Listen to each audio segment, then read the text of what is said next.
자, 오늘 일발정전 주제는 뭐 우리 생애에 이제 가장 길게 내지는 강력하게 테마와 모멘텀이 될 만한 주제는 환경과 에너지죠. 뭐 포괄적으로 상당히 광범위할 수도 있겠습니다만 최근에 나타나는 뭐 우리의 실생활도 그렇고 해외발 기사도 그렇고 이제는 저걸 어떻게 해야 될까 뭐 도대들릴 수는 없을 것 같다는 생각도 좀 들고 해외 전문가들도 뭐 일구동성으로 다 그런 얘기를 합니다. 자, 결국에는 환경과 에너지 문제는 후속적으로는 시간을 두고 시차를 두고 이 등락이라는 것이 막 나타나겠지만 식량 문제도 계속 이어질 것이고 뭐 지금 당장이야 이제 인플레이션 감축 법안 이런 것들이 시행이 되면서 일시적인 하락세 좀 보여주고 있는데 하여튼 계속 이슈가 될 것 같습니다. 그래서 좀 내용을 좀 보시도록 하고 관련 기업이야 뭐 많긴 합니다만 오늘은 태광그룹 계열로 바뀌었죠. TKG 휴캠스 보도록 하겠습니다. 자, 지난 2월 29일 날 2월 29일 보도였는데 그날이 지구상에서 가장 짧았던 하루로 관측이 된다고 해요. 지구의 자전 시간, 지구가 이제 태양을 중심으로 해서 좌전을 하죠. 좌전을 하는데 공전과 자전을 하는데 자전 시간이 1.59밀리초 빨리 회전했다고 그래요. 원인은 이 빙하가 녹으면서 지각이 조금 미세하게 이동을 했다라고 과학자들은 추정하고 있습니다.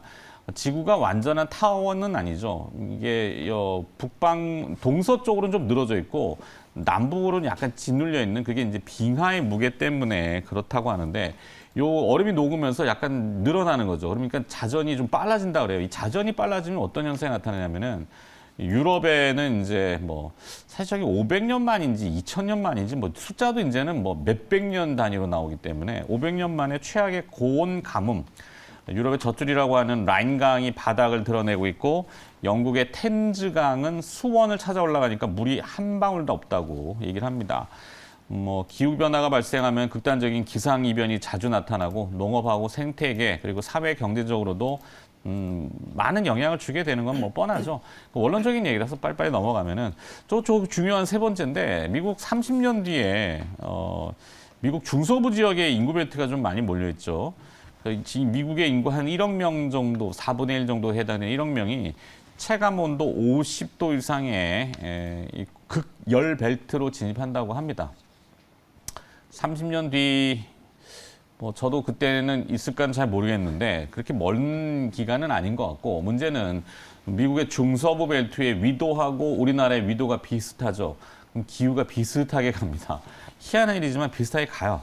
네, 그래서 우리도 남의 이야기는 분명히 아니다라는 거. 최근에야 이제 뭐 비가 국지적으로 많이 쏟아지고 물난리가 나고 안타까운 일들이 많지만 30년 뒤에는 체감 온도 50도 한 번도 저도 뭐 사우나에나 들어가봐야 50도가 나오니까 그렇답니다. 네.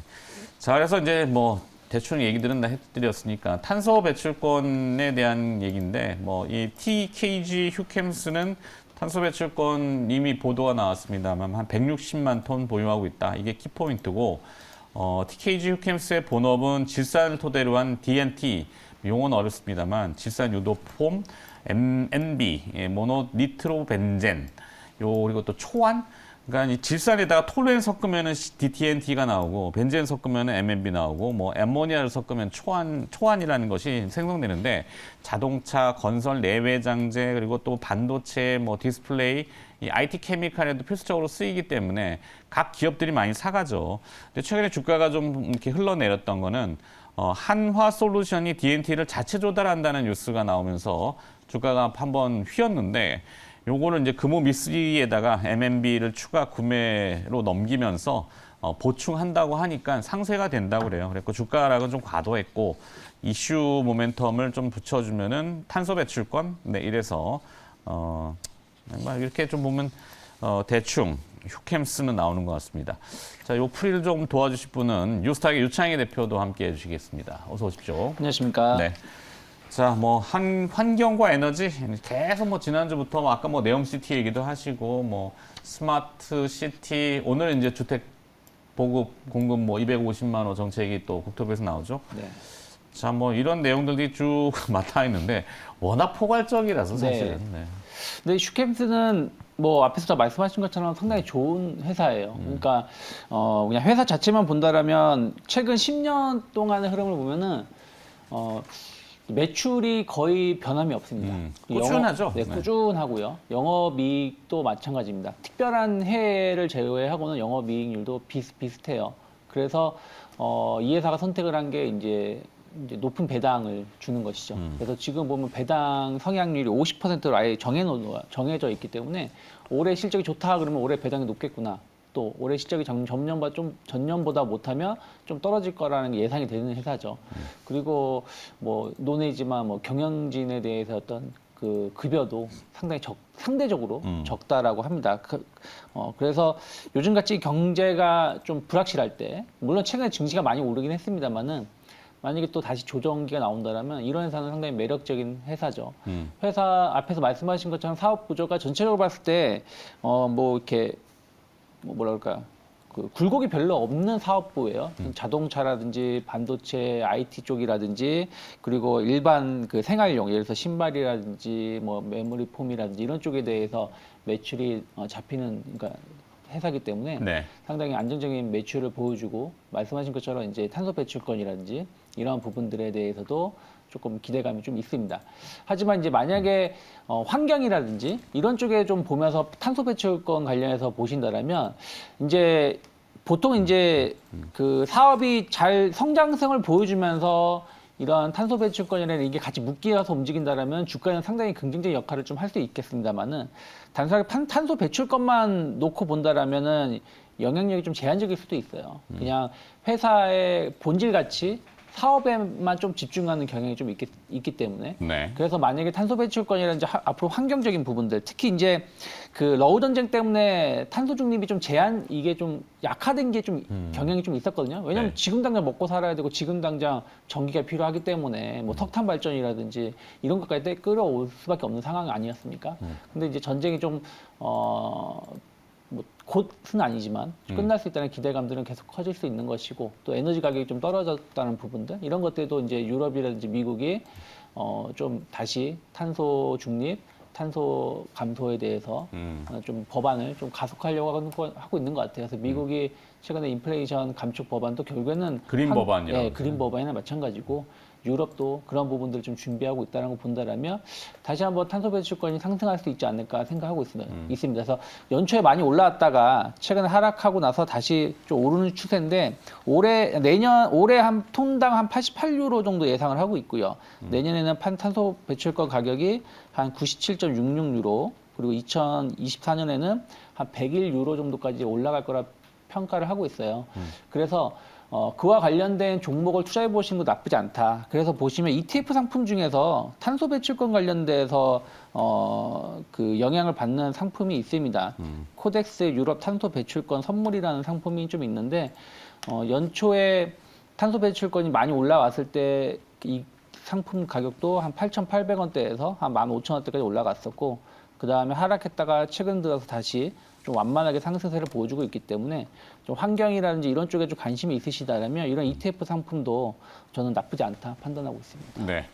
뭐 시세의 중심은 요즘 뭐 대체 에너지에서 뭐 태양광 또 이제 뭐 풍력은 지난주에 한번 좀 쉬었던 것 같고 여러 가지 그 에너지 관련해서 태양광이 제일 뜨거웠죠. 그래서 하나솔루션을 좀 볼까 하다가 시세는 이미 조금 올라 있기 때문에 위치가 조금 부담스러워서 그냥 좀 바꾼 게 이제 궁여지책일 수 있는데 이제 휴캠스로 바꿨거든요. 하여튼 뭐 김성훈 이사가 보시기에는 어떨까요? 일단 뭐 하나솔루션을 말씀을 하셔서 블룸버그에서 뉴스가 하나 나왔네요. 미국 쪽에다가 태양광 대규모 투자를 한다라는 뉴스가 나왔습니다. 네. 뭐 세계 주주가 협상 중이고 결국은 이번에 IRA가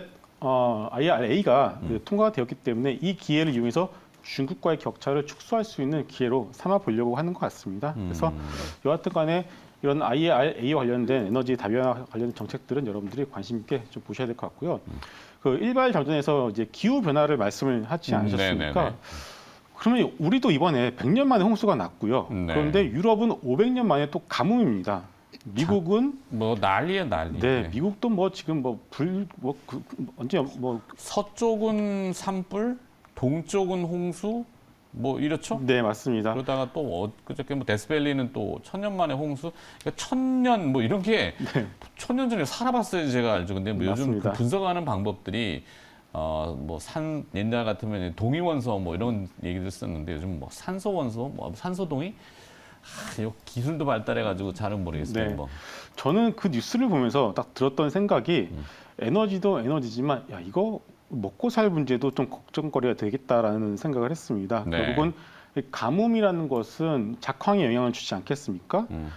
결국 올해 한번 이 곡물가가 튀었었는데 올해 곡물가가 튀었었던 원인은 잘 아시겠지만 러시아와 우크라이나 전쟁이 가장 큰 원인이었고요. 그런데 여기에는 이 작황에 대한 어떤 부분들은 가격에 전혀 반영이 되지 않았던 것 같습니다. 근데 아시다시피 세계 인구의 3분의 1을 차지하는 국가가 두 곳이 있는데 바로 중국과 인도입니다. 근데 여러분들이 조그만 뉴스를 검색을 해보시면 중국과 인도가 식량을 본격적으로 비축을 하기 시작했습니다. 그 이유에 대해서 우리가 좀 알아볼 필요가 있을 것 같고요. 이미 중동과 아프리카, 유럽 일부 국가들은 에너지, 식량에 대한 부분들에서 타격 현재 받고 있는 상황이라고 보셔야 될 것 같고, 레바논, 시리아 같은 경우에도 이미 타격을 받고 있는 상황입니다. 그렇다면은 지금의 이상 기후가 올해부터가 이제 올해만 하고 반짝하고 끝날 것이냐, 아니면 내년에도 또 반복될 것이냐라는 질문을 했을 때는 반복이 될 가능성이 높지 않겠습니까? 그렇다면은 결국 이 식량 안보, 이제 지금까지 에너지 안보에 대해서 우리가 많이 신경을 썼는데 식량 안보에 대해서도 우리가 다시금 신경을 써야 되지 않을까라는 생각이 들어서 결국 농업과 관련된 종목들에 대해서도 우리가 좀 관심 있게 보실 필요가 있지 않을까 싶습니다. 그렇죠. 이게 이제 테마나 그때그때 스팟성, 그러니까 순간적인 재료에 따라서 막 춤추듯이 왔다 갔다 하는데 좀 긴 안목으로 보면은 뭐 굳이 그런 연관성 있는 기업들의 매매도 매매지만 정책적인 측면도 조금 구체화됐으면 하는 바람이 있습니다. 근데 잘 안 되더라고요. 뭔가 터지면은 항상 그것만 뭐 물난리 나면은 대신도 뭐 터널 만들고 이러니까. 자, 일발장전은 그래서 환경과 에너지 주제로 오늘 TKG 휴캠스와 그 주변에 이제 조금 붙이는 걸로 이렇게 확장을 해봤습니다.